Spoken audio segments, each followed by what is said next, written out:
Welcome to Diasporaa, the show where we share the remarkable stories of immigrants from the Indian subcontinent. I'm your host, Aditya Mehta, and each week we sit down with individuals who have made the journey over and explore their experiences, their challenges, their triumphs. We delve into their unique perspectives on adapting to a new culture while staying connected to their roots. Today we are joined by Aditi Shah. She's the founder of Mindful Mela, a New York City based event strategy and planning company. Originally from Bombay, she moved to the US with her family when she was 18, and she spent some time in Indiana before moving to NYC, where she has been ever since, and now lives in Manhattan with her husband and daughter. I know Aditi from elementary school. Incidentally, we were in the same school from grades 5 to 10, and I don't think we ever spoke. So, like I was saying before the show, there's 30 years of things worth to talk about today. So, let's dive into this week's conversation. Aditi, welcome to the show. Thank you, Aditya, for having me. Indeed, there is much to catch up on. Yeah. So, first question, is it Bombay or is it Mumbai? So, I always say Bombay when I speak to people from Bombay Yeah. because that's what the city was called when I was growing up. It's closely tied to my identity. Yeah. And the name obviously holds a special place, Yeah. almost sacred Yeah. meaning for me. Yeah, I heard somewhere, I think it was written on the wall at like Cafe Mondegar in Kolaba that Mumbai is a place and Bombay is an emotion. That's So, true. yeah, I think when I speak Marathi, I do say Mumbai, but otherwise I also say Bombay. Yeah, Um, and also, when you're speaking to non-Indians, I yeah, do say Mumbai because that yeah, is the legal name. yeah, But yeah. like you said, The league. My guests, I think, know by now that India went through this renaming spree in the 90s where all the cities' names were changed to more localized or like local language names. I want to also touch upon your last name, Shah. I think in our classroom of 40 something students, more than 20 were Shahs. So you're probably the first one with that last name to come to our show. So tell our listeners more about the Shah last name and what it means. yeah, that's exciting. So, my understanding is that generally speaking, Gujaratis that do business, they change their last name to Shah. Because my actual family name is Kadakia, which I never used, but it was my granddad, he changed it to Shah. But my understanding is also that Shah means king in Iran, Yeah, right? King of Persia, the Shah of Iran. yeah. But Shah in this context, I think, has relevance to Shahukar, which means Okay. a trader or a Yeah. businessman. So I Yeah. think there is a relationship, but Sure. I think it's mostly the latter, right? The Yeah. business In aspect. Marathi, you have Saukar as a last name quite Yes, often as well. Wow. I learned right. something new today. Yeah. So usually I ask my guests that if your city was an American city, what it would be. But we've had several guests from Bombay. So I'll ask you a twist to that question. Usually people say Bombay is like New York. New York and LA combined, probably. Yeah. So what does Bombay have that New York doesn't, and what does New York have that Bombay doesn't? Interesting. So I feel like you said, New York and Bombay definitely feel like cousins. I've been to LA, San Francisco, and Chicago, but I truly feel that Bombay, like New York, truly mirrors Bombay in Yeah. its chaos, open mindedness. Yeah. But I would say Bombay hits you in sounds, colors, smells, Yeah. everything kind of overlaps. And there is more of a sense of shared space, Yeah. and people look out for each other in Yeah. small but unspoken ways. Yeah. Whereas New York, I feel, is intense. It's Yeah. a bit sharper, more vertical. It's a city of ambition. Everyone's hustling, right, for something. And you're kind of alone together. And people do leave you alone, right, for better or Yeah. worse. Yeah. And I do feel that there is, because I grew up in Bombay, have so many connections there. New York gives you that anonymity, which is good and bad in its own way. That's a great way to put it. And I love this term alone together. And because I never felt that in Bombay, but I can see why one would feel that in New York. Great. So we were in a school called New Era together.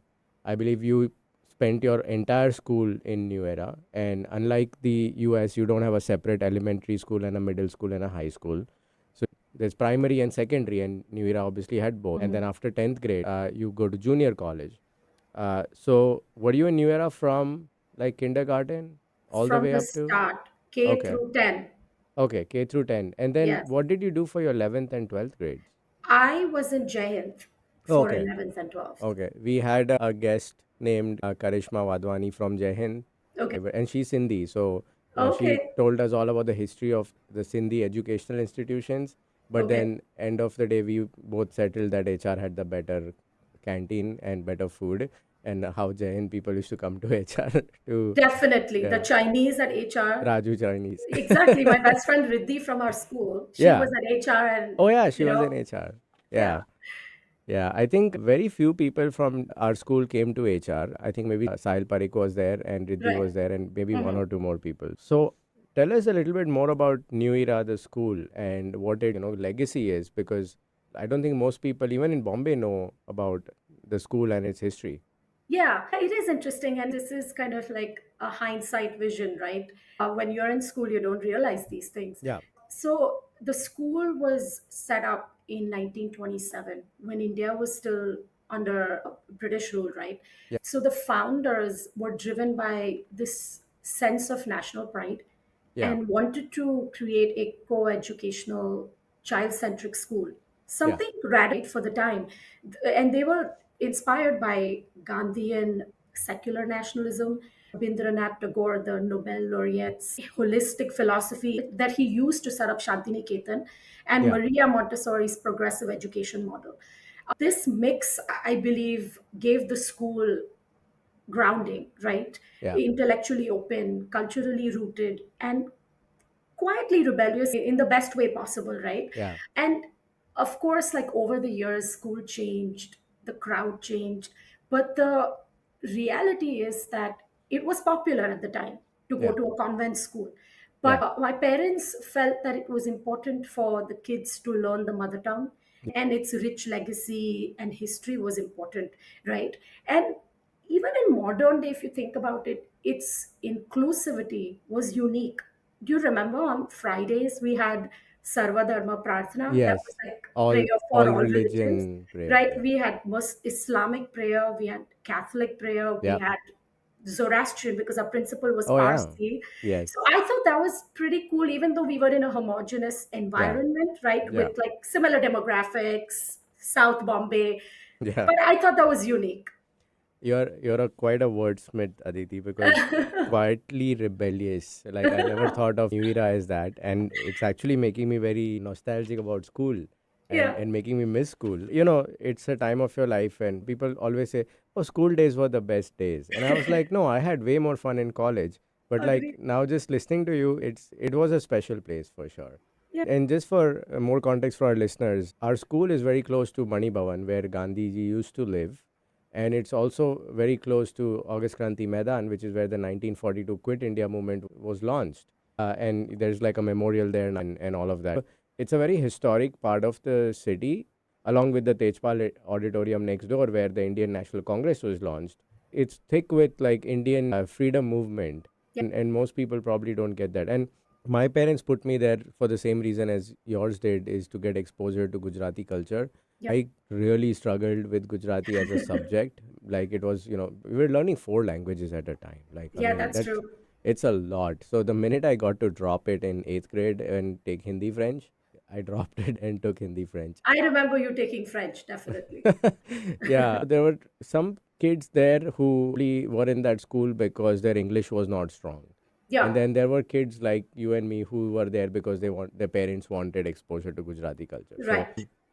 you remember the chutney sandwiches? In the school canteen or was Yeah, it yeah, outside? I yeah, actually only remember, oh my God, yes, I do remember chutney yeah. sandwiches that were also sold at Tejpal because it was the same caterer. Exactly. They were famous. They were 2 rupees for half a sandwich, and my pocket money used to be 10 rupees a week. So Yeah. that would basically pay for five sandwiches. And my brother, who's 7 years younger, but 8 years behind in the batch because I was 1 year ahead, Yeah. he would come to our classroom and ask for 2 rupees for the chutney sandwich, and I would be like, Mhm. dude, I only have enough for myself. Right. And he's now a stand-up comedian professionally, Amazing. but his creative side was visible even then, because then he would appeal to the class and say Mm. in Gujarati કે આ જુઓ બધા પોતાના ભાઈને નથી આપતો 2 રૂપિયા. Like he would so for our guest, he would appeal to the class that look at this guy, he's not giving 2 rupees to his younger brother for a Yeah. sandwich. and he's muscled out a lot of money Yeah, from me for sandwiches. So yeah. I I don't think, blame him. yeah, just talking to you is unlocking a lot of those memories. So Yes. I appreciate this conversation. After school and after Jai Hind, you moved to the US, but with your whole family, right? Yeah. So what drove that move to the US as a whole family? Yeah. So, you know, the so family immigration took place in 2004, but my uncle had applied, my mom's brother had applied for our visa 13 years ago. Yeah. So just to give you some context here, except for one uncle, my entire extended family on both sides had already migrated to the US. Starting in the late 1950s, my dad's Oh wow. oldest brother came on a ship and Wow. was one of the first few people from the community. So that wave of immigration continued through the 1980s because my mom has six brothers and a sister. They all live here. So then there was a pause for a while, and until our turn came in 2004, right? So we came with a green card. My brother had already arrived. I have an older brother who also went to New Era. He had already arrived on a student visa. How many years older is he? He technically is 4.5 years older, Okay. but he was academically 4 years ahead. Okay. I'm not sure if you know him or not, but he did top the school in 10th grade. Okay. So I, So his name would be on that brown board outside the. yeah, his name, I mean, at this point, no, but Yeah. so many more batches graduated. Yeah. But yeah, I was the infamous sister. Okay. Got it. Interesting. Yeah. So then your whole family, are they spread out across the US, or are they concentrated in one place? So I'd say that most of them are in the Midwest, and Okay. hence why we were in Indiana, Yeah. Michigan, Ohio, Okay. Indiana, Illinois. Yeah. And of course, their kids now are spread out, but I would say Sure. pretty much in that area. Yeah, you don't see that type of immigration these days anymore, right? Yeah, Like the family sponsoring the green card, yeah, then waiting for several years, then the turn comes up and then they move here. They probably do like they join one of the family businesses to start with, right. and then the kids go off and do their own thing. So that has, I think, trickled to like next to zero these days because of Yeah, how long the green card wait has become. I didn't even bother applying for a green card. We lived in Canada before this, so we're Canadian citizens. right, So we are here on one of the investor visas that is available for Canadian citizens. right. But the wait for the green card in my category for someone born from India is 90 years. Oh And my that's God. 90. Yeah. So we are like, either we need to become somebody famous and go through the O1 visa route, or Right. we need to pony up $1 million and then go through the EB5 route. But I have a lot of family friends similar to your situation where over like decades, one after the other, all the siblings came and now they have Yeah, the kind of family that I have in Bombay, like eight grandparents, families all in Bombay between my right. wife and me. Now, like they have that here, and that's quite an amazing thing to have so much family here. Yeah, for sure. Yeah, that's amazing. So you went to school in Purdue. I also did my undergrad. I went to UT Austin. So as a rival, I should not be inviting you to my podcast to begin with. But But it's a, I'm hardly a rival because I am not into college football. So I I I don't know am much about it. I am so much into college football. It's ridiculous. I have a Texas Longhorn tattoo. That's how Oh, much into college wow. football I am. Yeah. What did you study there? And how was that experience right after Jai Hind? Like, because you were new in the country Yeah. and, it was a college experience. And it was, I guess, in some ways different than mine because I came here as a student while my family was still in India. Yes. So how were those early days and were there any kind of culture shocks coming from India, but coming from Bombay and not Yeah. like a small town of India? How was that experience? Yeah. So we landed in Indianapolis, right? That's where both my father's and mother's brother lived and their families. And we basically lived with one of my uncles for a significant amount of time, Sure. which was kind of helpful, right? Because Yeah. to assimilate, and also my dad was already 50 years old when we moved to the US. Wow. So at that age, adapting to a new place, things are changing, Of right? course. As opposed to someone who's 18 years old. They both drove in India, had Yeah. college degrees, Yeah. I spoke a decent amount of English, but still starting fresh, Yeah. learning how to drive Yeah. was a challenge, I and mean, I I had to see. kind of.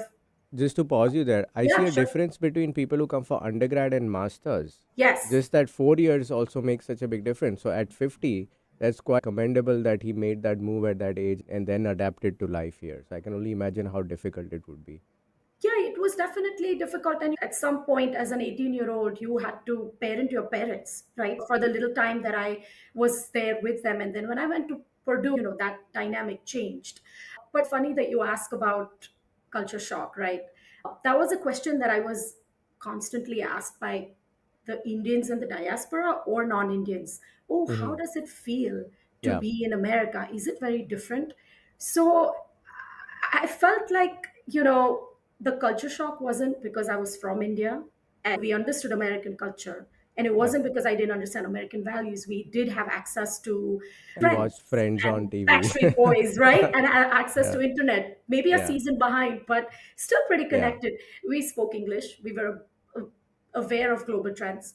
yeah. But I feel like the culture shock was because I was from urban India, right? The Sure. vastness of suburbia, the chain stores, and just how Right. spread out everything is. And Yeah, think about a girl coming from Mumbai and where everything constantly is pulsing, and then suddenly you're somewhere where you can hear your own footsteps echo, right? yeah, So I would say that definitely was adjusting to that version of America. yeah, But it was surprising how everybody just assumed, yeah, that there must be, and it's true for some Indians, right? yeah. Did you find that the Indians were, who had been there for a long time, had a very different version of India that than what you came from? Yeah, I definitely thought that way. They held on to this version of India that didn't really match up to the one where I came from. I thought I Yeah, came from energy, that Bombay that was changing. It was modern and we did yeah, have a global perspective. And it probably for them, it paused. Like when yeah. they left India in the 70s, 60s, 80s, whenever. It's also an instrument of how often you travel and how often you're Of course. connected to the young generation. Yeah. Back And then, also, people didn't come every year, right? Like, exactly, yeah, exactly. And the non-Indians also are shown this version on Fox News or CNN. the snake charmer version. Yeah, Yeah, and urban India is vastly different. yeah, So, yeah, you try to fight that, but then you yeah, give up. You're like, who are you trying to prove? yeah. On that note, let's take a short break. And when we return, we will continue talking about what you did right after college and your interesting work in the social impact space. So stay tuned for these messages.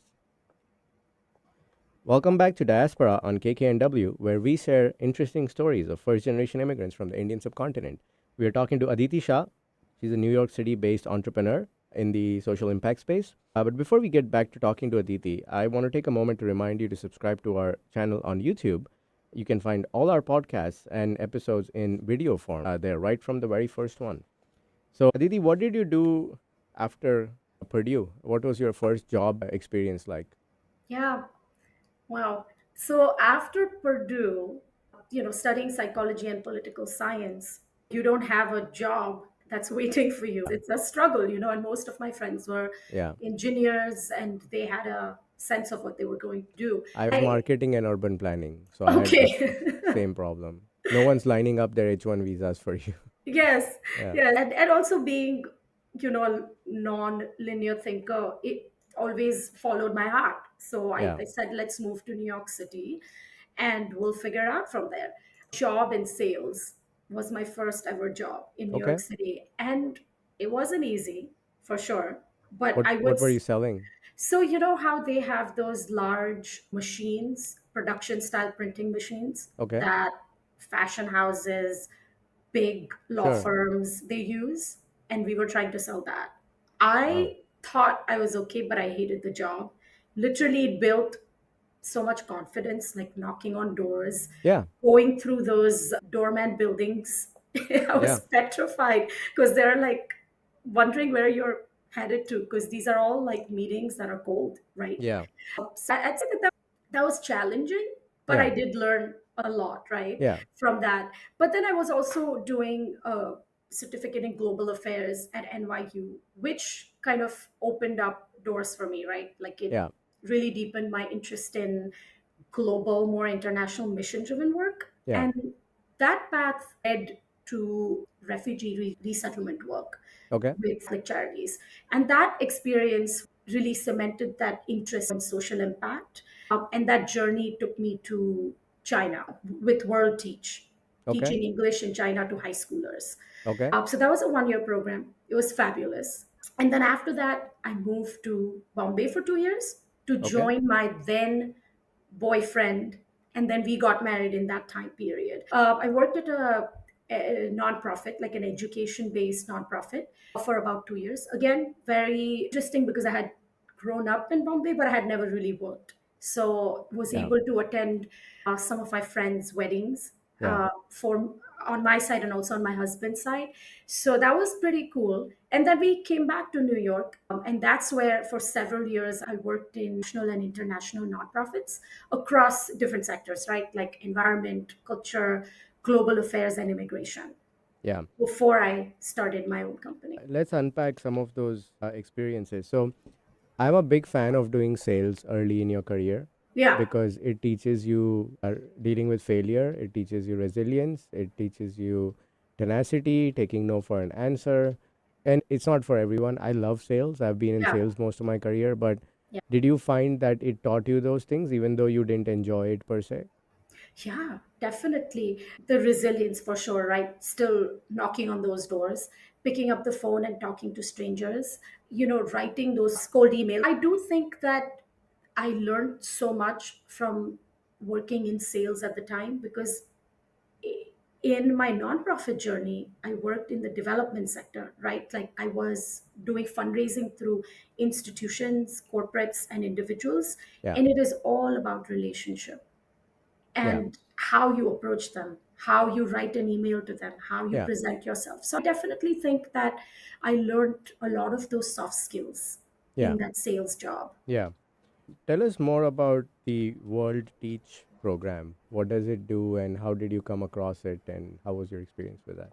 Yeah, so it again, World Teach shut down because of funding issues, I think a couple of years ago, pretty sad.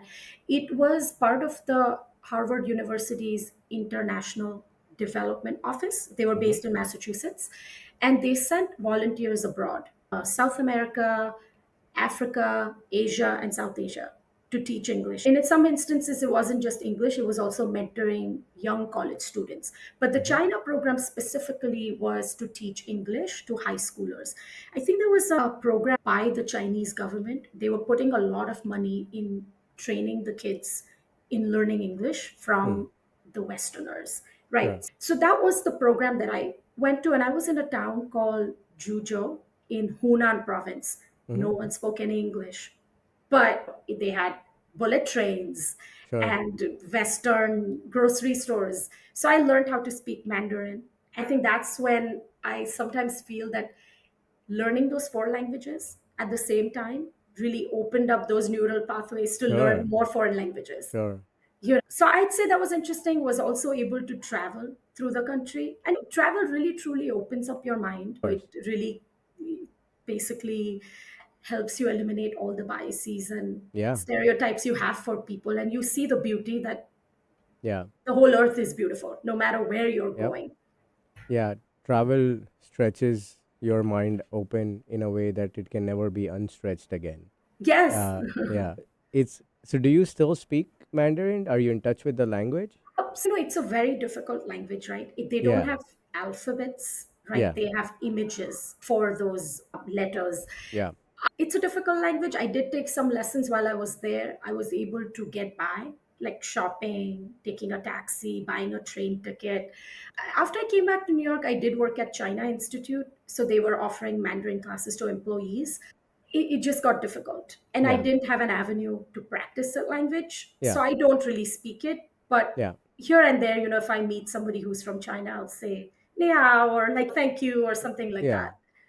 that. My Yeah. Spanish is better than my Mandarin. So, you know. My Spanish is better than my Mandarin as well. Yeah. That's very interesting. So, how long did you spend in China? It was about a year, Okay. exactly a year. In a lot of our families in India, especially like Bombay, Gujarati families, there's always like a worry associated with their daughter living in a strange foreign country for a year Yeah. alone. Yeah. So, how did your family take it, and were they supportive? Was it easy to convince them? Yeah. So I'd say in general, my parents have always been supportive in Yeah. things I have decided to do. And China wasn't the first time I was leaving home, right? I'd left home to go to Purdue. I'd left home to go to New York City. And then it was a gradual next step to go to China. So it wasn't even a conversation why. Okay. Okay, what's the plan? Yeah. Where are you going to be living? And what are the next steps? I think they've always been encouraging because the steps that I took were organic. Yeah. Nothing was, it didn't come Crazy. as a surprise, you Yeah. know. So I'd say mostly supportive. Okay, that's good to hear. Yeah. The other thing you mentioned that you spent a couple of years in Bombay. Mhm. Tell us more about what work you did when you were in Bombay. Yeah. So I worked at Muktangan. It is a nonprofit that runs schools in partnership with GMC schools, right? The Mm-hmm. the sorry, not GMC, BMC schools. BMC. So those schools basically Muktangan had adopted them. Kind of like you're familiar with the concept of charter schools Yeah. in the US. So kind of like that, right? They receive the funding, they add their own funding, they train their own teachers, but it's still a public school that is run on the premises, right? So I did mostly training those teachers English and also a lot of resource mobilization, which is Okay. fundraising through corporates, foundations, and Yeah. individuals. Yeah. Bombay as a child is very different from Bombay as a working professional. Yeah. And I loved the former and I hated the latter Ah, because I commuted 3.5 hours a day from South Bombay to wow. Sakinaka. And my wife always jokes that I moved to North America to escape Bombay traffic. Uh, but how was your experience with Bombay growing up as a child versus working professional in your second stint? Yeah. I think as a child, very sheltered, right? You grow up in one area, the school is so close by. We didn't have many relatives to begin with, right, Right. in India because most of my parents' siblings were abroad. But even the ones that were in Mumbai were scattered around like vicinity of our neighborhood, right? I hadn't actually left beyond Voli on my own, Yeah. right? Up That's until I was that's in where Jaihind. South Bombay ends and rest Yeah. of India starts. So So I would say sheltered for sure. yeah. And then coming back to Bombay in my 20s, right, was a little different because I lived with my husband's family. My parents were still in Indianapolis then. Now Sure. they've retired and moved back to Bombay. So I Okay. lived with them and it was quite comfortable. You know, the commute wasn't terrible. They were in Shivaji Park and the office was in Worli area. You know, so it was like about 20 minutes, but still you would get stuck. It So was frustrating at times. so on that note, ask anyone from other parts of India how far is something, they'll say kilometers. Yes. And in Bombay they'll say 20 minutes. Yeah. Like I had gone to Goa once and I asked Yeah. somebody like, "Oh, how far is the hotel from the airport?" And he's like, "Oh, 11 kilometers." I'm like, "What does that even mean? Yeah. Like, how many minutes? Like, is it 30 minutes? Is it 20 minutes?" He's like, "Oh, I don't know how many minutes, but it's 11 kilometers." And I just couldn't understand what that meant. Wow, that Um, is interesting. yeah. Would you ever move back to India permanently? I mean, it's unlikely in the near future, right? Yeah. Because no place is perfect, Yeah. but you're always, you know, your pros always have to outweigh the cons. And right Yeah. now they do Yeah. with a significant margin. Yeah. I do say that I'd say never. Yeah. It could be a hybrid kind of a Yeah. living when my daughter goes off to college. Yeah. But for the time being, the New York energy Yeah. resonates with us, and I Yeah. think we're gonna stay put. So my wife and I talk about this quite a lot because I came here at a similar age as you did. So I Yeah, picked up a lot of American habits. Then I was forced to go back because I didn't have a visa out of college. So I spent 10 years in India kind of missing this part of the world. yeah, Because in India we have standard of living as, South Bombay well-to-do families. yeah. We don't have quality of life. Nobody does. And that is what I was missing. Yeah. and I would, and that's what I moved here for. My wife had Mm. always lived in India, Yeah. so she didn't know what she didn't know, right, about life here. I pretty much dragged her here with me to this part of the world when she was very happy there. She would Hmm. move back in a heartbeat. But Wow. for me, it's like I will not get this quality of life, especially with the child. The simple things that you can do as an ordinary citizen, you can't do there, even no matter how rich you are. Right. Just going to a park at 4 o'clock on a Wednesday afternoon, right? Yes. So for me, those things have been an issue. I own a property management company here, and Yeah. a lot of homes I manage are owned by people who have young children and are Yeah. moving back to India. As Wow. their salaries go up and they have all the household help that they need, so their priorities are very different. They moved here for their masters, so they're not as Americanized. One of my previous guests, Priyanka, said something hilarious that Hmm. for a lot of people, assimilation is a Costco membership. And those people, they go back and they are very happy going back because they're still, for lack of a better term, much more Indian Yeah. in not just their accent or whatever, but in their thought process and Sure. how they feel part of this country. Yeah. And what we've been debating is to move to some place like Dubai, which Hmm. is best of both. It's Yeah. close enough from India that your parents can visit you regularly and you can go home regularly, but Yeah. it's still near American way of life.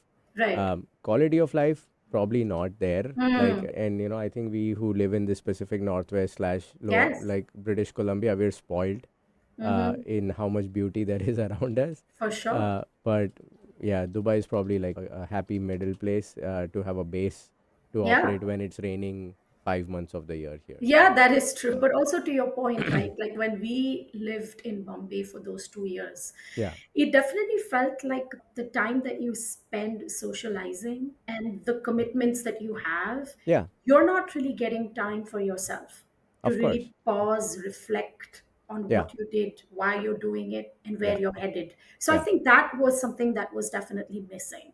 Yeah, yeah. Since all our eight grandparents have family in Bombay, I Yeah. think we could probably fill a small stadium with a family gathering, right?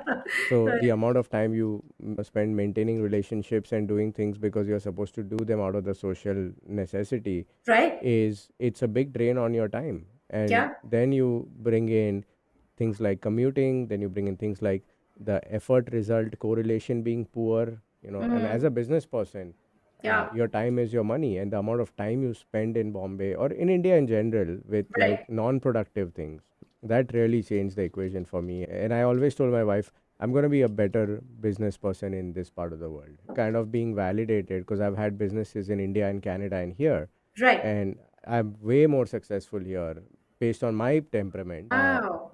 than I was in India. So But given the infrastructure and the ecosystem that you have back home, even then, even then, wow. because I think my family and we are too straight for India. We are too straight edge.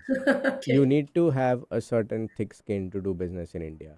Right. And it's not like my family business has not done well, Yeah, but if they were willing to bend the rules like a lot of people do, they would have been 10x more successful. So it's a different set of challenges, for and there's sure. challenges here as well. Hmm. But I mean, from my MBA days, I've been very self-aware as to what I'm good at and what I'm not.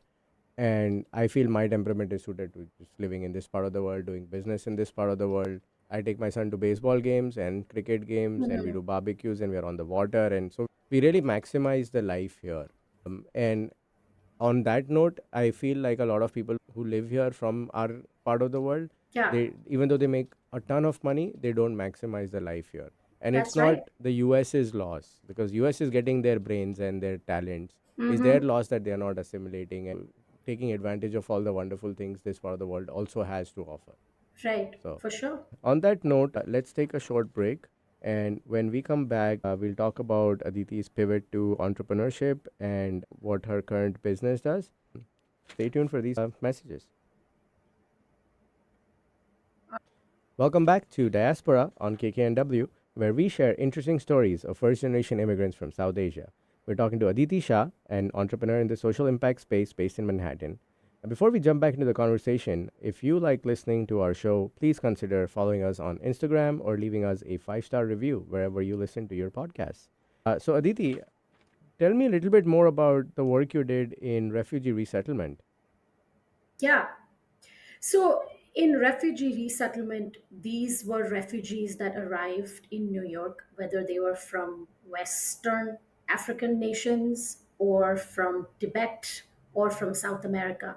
So, the goal for the Refugee Resettlement Office was to resettle them in New York, provide them English coaching, interview skills, and get them ready to get their next job. So I was teaching them English and also working with them on their job readiness skills. So that's what the resettlement office that I was part of. Like I wasn't part of the team that actually received the refugees Sure, from the airport and actually resettled them in terms of sure. housing. Were these typically people escaping difficult situations in their home countries? For the most part, they were asylees and refugees that were fighting persecution and wanted a Right, new home for their families where they right. were safe.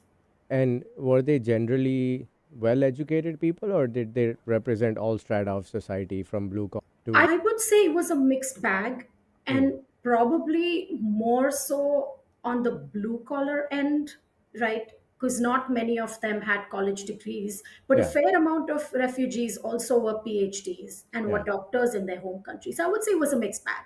yeah. What got you interested in social impact in the first place?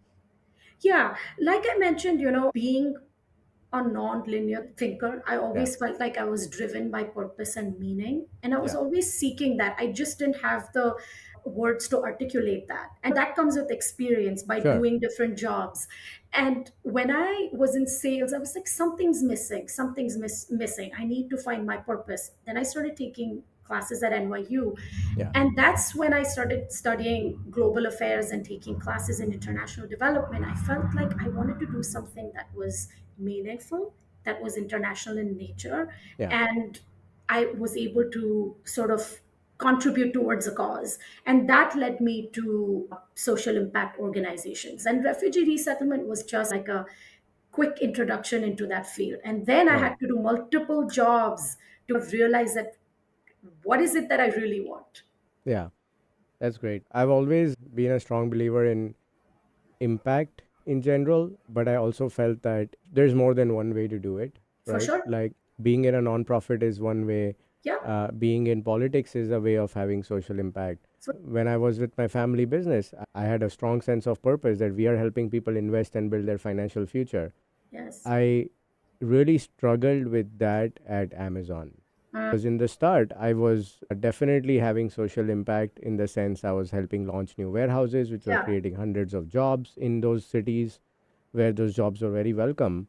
But then when my org became sort of redundant, we were all moved into other teams, and my job was to basically stare at one yellow label on the Amazon package and find ways Wow. to optimize the label. And Right. because of the scale of Amazon, if I save 1 minute per day per shift for one driver, that's nationally millions of dollars in savings. So Mm. it made sense for Amazon, but I was really struggling with my sense of purpose. And now in this property management business, I think I've found it again because I'm helping people find homes, treating people with respect, giving them a good living experience. So, And to your point, actually, yeah, Aditya, having worked in the nonprofit sector, I definitely realized that's not the only way to show impact, right? yeah, Like, that doesn't make you special if you're in the nonprofit sector. I yeah, think when you're not just looking at profit, you're yeah, also looking at people and the planet. I yeah. think when all three align is when the purpose comes, Is right? So, there definitely, you could be doing many different things and still contributing, Yeah, towards the there's cause. a Japanese term called ikigai, Yes, I've read the right? book. Yeah, so I think I'm definitely in a space. And this goes back to the point of the leakage of your time in India, Yeah. where you spend a lot of time doing things that you don't want to do.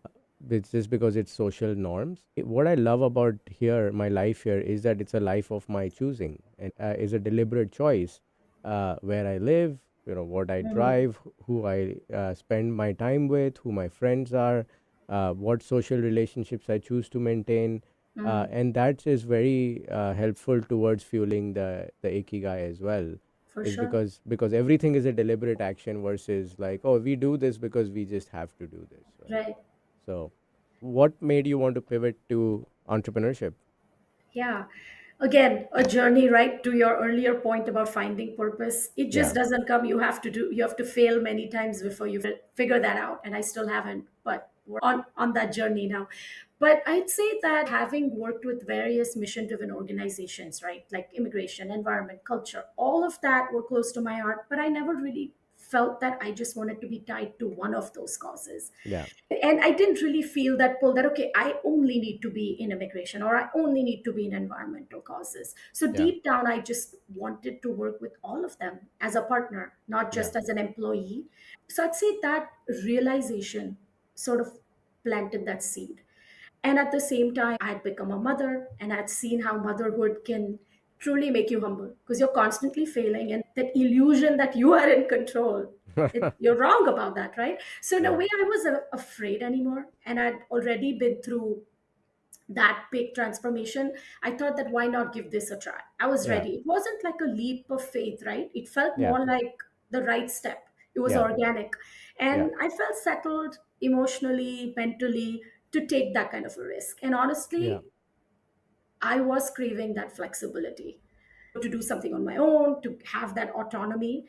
I guess like the 9 to 5, you're basically running someone else's show, right? But Yeah. here, your failures and successes are all yours. Yeah. And of course, the quality of work matters even more because Of you're course. completely in charge of it, right? And also, I just, like to your earlier point, I didn't want to choose between work that mattered and life that felt whole. So Yeah. I think I needed a balance of both. So that Yeah. really pushed me to launch something Yeah. 3 years ago. We're Yeah. still brand new, I would say. Yeah. The control over time is addictive. I've sure I miss that money automatically coming to your bank account on the last day of the month, but Yeah. and running a business is hard. Everything is your problem as the owner. Yeah. So in property management, when I was a owner operator doing everything myself, every time I would be like 10 p.m. on a Saturday dealing with somebody's leaking pipe, I would remind myself that I can also take my son to a baseball game at on a Wednesday afternoon at 1 p.m. Yeah. and that more than makes up for that. Yeah. So tell us more about Mindful Mela and what the company does. Yeah. So, based on the experiences that I had with the nonprofit sector, I did fundraising, right, through different channels, and events were pretty important part of my job, right? Like programmatic events or board events or galas. In New York, galas are huge. They can Mm-hmm. raise up to $1 million. And it's like a whole 6 to 8 month worth of Sure. time commitment, right? So it's a huge deal. And I had felt that working in that space, we had hired event consultants, planners, but there was a gap. Yeah. There weren't people that were doing strategy and planning. And Sure. where the purpose, community, and storytelling converged, that was something that I was motivated by. So that in sort of led me to Mindful Mela, like a purpose driven event strategy company, like helping mission driven organizations designing their gatherings, Yeah. inspiring action, and Yeah. mobilizing funds, right? Yeah. Ultimately. And now in year three, I feel we're slightly pivoting, not going away from event strategy, but also introducing the fundraising angle because that's Yeah. where my experience truly lies in. Yeah. So, kind of having that component of event strategy, which is like your experiences, then there is fundraising, and then the Yeah. communication, storytelling part. Yeah, I got slightly exposed to this world when I was on the advisory board of mental health charity in Canada. They were the biggest mental health charity in Canada called Oh, Anxiety wow. Canada, and That's, I was advising them on all things tech, social media. But this goes to show that every business doesn't have to be like some tech disruptive, like billion oh, dollar idea. Sometimes you just address a niche. yeah. My third startup was a social media company focused on helping startups scale. Yeah. Like there's lots of social media companies, but nobody was addressing the specific needs of startups. Yeah. And I think you're doing something similar for that nonprofit where it sounds like you're almost like a marketing agency, but not just an event agency, but because you're doing strategy and you're doing storytelling, and that's a pretty unique setup. So, Yeah.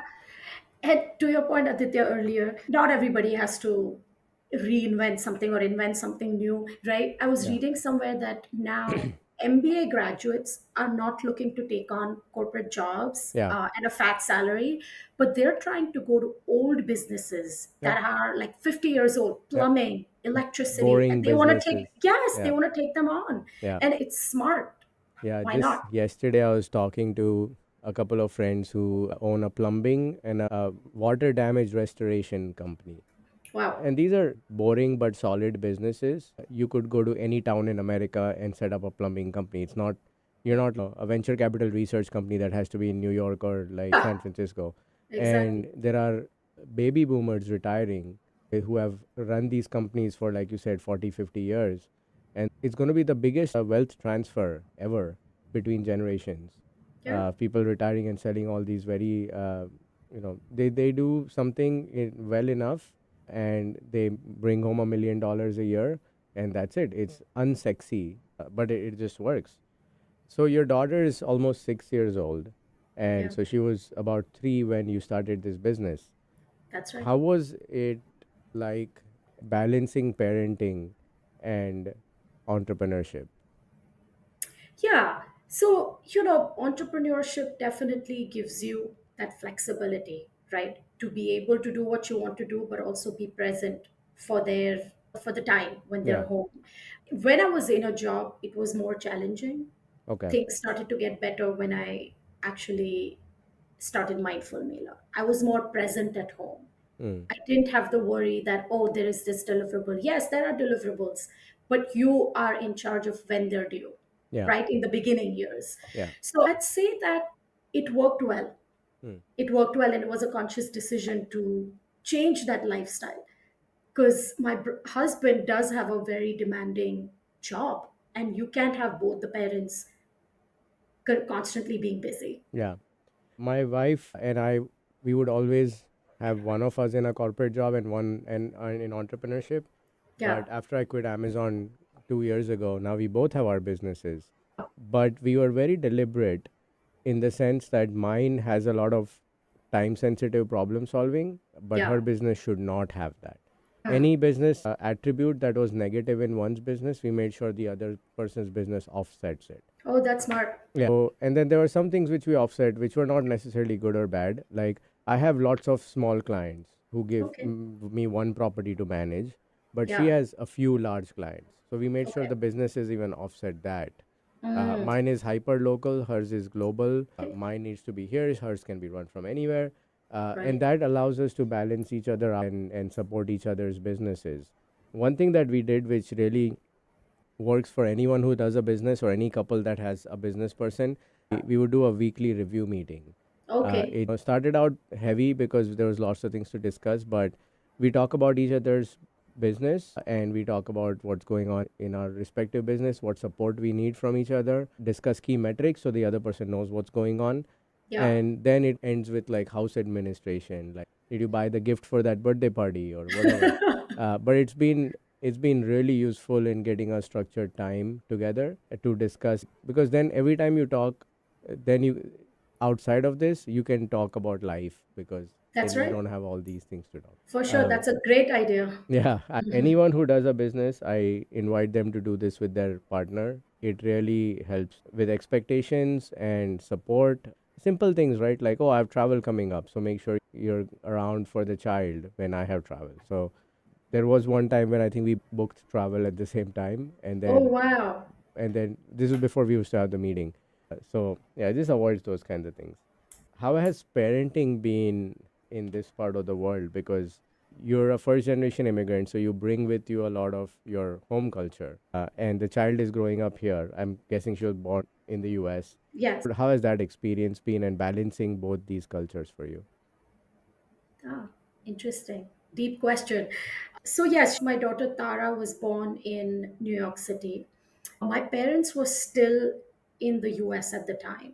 She was 2 years old when they moved back. So I did have the initial support Yeah. from my parents and my family, but it definitely is hard. Like having both the grandparents not in the same city, Yeah. not in the same country, and you have all of the responsibility of raising your kid. And also, you sometimes think about the cultural values and things of that nature. But honestly, my hope isn't to expose her to Indian culture Yeah. in a way that feels forced, or how do I say, like one dimensional, right? Yeah.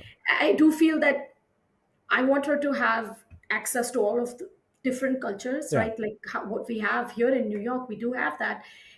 And yes, emphasis on some traditions Yeah. that are Indian and the ones that we build on our own, Yeah. but through the lens of not from obligation, Yeah. right? So we Yeah. do like expose her by traveling to India, Yeah. which is meaningful, right? So she can form her own understanding what it means to be part of the diaspora when she grows up, Yeah. and not based on our nostalgia or my own bias or someone else's. So I'd say that my role for her is to give her a context, Yeah. language, history, but then at her own pace and in her own space, Yeah. right? So there is that challenge, right? Like my husband and I, we both speak different languages. My husband predominantly spoke English at home, Yeah. but he's Maharashtrian, so he speaks Marathi. I speak Gujarati. So we're not able to have that common language. And most of the times it's English, but Okay. I am now trying to like push a Yeah. little bit more for Gujarati because I do think that it's Yeah. important to have that cultural context, Yeah. because language does amazing things to your brain. No, that's very well said. We very consciously spoke to our son only in Gujarati for the first 2 years. Amazing. He thought I don't speak English. And grandparents obviously spoke Gujarati to the point where he had a Kathiawadi accent because my father-in-law has one. And he would say English words in Kathiawadi accent like toy instead of toy. Oh So wow. it was quite a sight to see. That's great. Yeah, I love what you said. We give context to our kids and they pick up what's best for them and what's best of both cultures and not try to force one or the other. So my son Indians and Seattle Mariners with equal enthusiasm. So Oh, there you go. yeah. All right, let's move into our weekly segments now. So why don't we spin that wheel and see what we land on? This one is called Commercial Break. So, Indian TV ads are a thing, and most people have their favorite ad from TV or radio. Do you have a favorite ad? Yeah, a couple come to mind, but I'll share one. The Cadbury Dairy Milk chocolate ad. Yeah, You know how that woman, when her boyfriend or fiance or whatever hits 4 runs or 6 runs, she runs to the boundary, hugs him, and they both yeah, enjoy a Cadbury yeah. chocolate. Kuch khas hai. I think that's what it was She's called. yeah, she's being chased by the security guards. Yes, yes, Yeah. yes. Yeah. More context for our listeners. India has some amazing TV ads. And every time I've had a guest and asked this question, we come up with a different one. It's such a wide range of ads that people love. Well, thank you for sharing that ad. And that brings us to the end of today's episode. Thank you for listening to Diaspora, and we hope you enjoyed hearing Aditi's fantastic story. Remember to check out our show notes for links and more information about the things we talked about, including the Cadbury ad. Diaspora is part of the Speaking Current network of shows and podcasts, all of which are dedicated to inspiring listeners to build lives of meaning, connection, and value. You noticed I said Speaking Current and not Staying Power, and more information on that with subsequent episodes. The Speaking Current network of shows, including Diaspora, is available wherever you get your podcasts. You can also find us on YouTube. We'll be back with another interesting story from the South Asian diaspora next week. And until then, take care and stay curious. And Aditi, thank you so much for joining the show. Thank you so much for having me and letting me share my story.